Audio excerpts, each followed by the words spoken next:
Cooling glass ഇട്ടിട്ടുണ്ടെങ്കിൽ വിജയിയാണെന്നാണ് നമ്മുടെ അപ്പുണ്ണിയുടെ വിചാരം. കുഞ്ഞുവിന്റെ വിചാരം എന്താണെന്ന് അവന് പോലും അറിയില്ല. എന്നാലും അവനും കൂളിംഗ് ഗ്ലാസ് ഒക്കെ ഇട്ടിരിക്കുന്നുണ്ട്. ഈ ഡ്രസ്സ് നമ്മൾ എക്സ്ചേഞ്ച് ചെയ്ത് വാങ്ങിയതായിരുന്നു കേട്ടോ. മീഡിയം മാറ്റിയിട്ട് നമ്മൾ ലാർജ് എടുത്തിട്ടോ. ഇപ്പോൾ ഓക്കെയാണ്, വലിയ കുഴപ്പമൊന്നുമില്ല. ഈ കെട്ടിയൊരുങ്ങി എങ്ങോട്ടാണെന്നല്ലേ? ഞങ്ങൾ പൂപ്പൊലി കാണാൻ വേണ്ടി പോവുകയാണ് കേട്ടോ. അങ്ങനെ നമ്മൾ അമ്പലവയലെത്തി ടിക്കറ്റ് കൗണ്ടറിൽ പോയിട്ട് ടിക്കറ്റ് എല്ലാം എടുത്തു.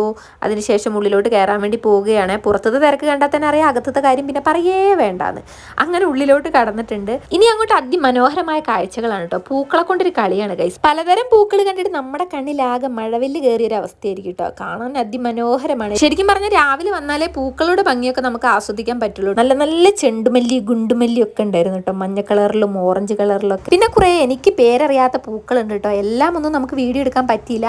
പറ്റുന്നതൊക്കെ ഞാൻ വീഡിയോ എടുത്തിട്ടുണ്ട്. വയനാട്ടിൽ ഒട്ടുമിക്ക ആൾക്കാരും പൂപ്പൊലി എന്ന് പറയുമ്പോൾ ഓടിച്ചാടി ഇങ്ങോട്ട് എത്താറുണ്ട് കേട്ടോ. പിന്നെ ഒരു കാര്യം പ്രത്യേകം പറയാൻ, നടന്ന് ഊപ്പാട് ഇളകിയിട്ട് വേണം ഓരോ കാഴ്ചകളും നമ്മൾ ആസ്വദിക്കാൻ. വിശേഷങ്ങൾ അവസാനിക്കുന്നില്ല, ബാക്കി വിശേഷങ്ങൾ അടുത്ത വീഡിയോ.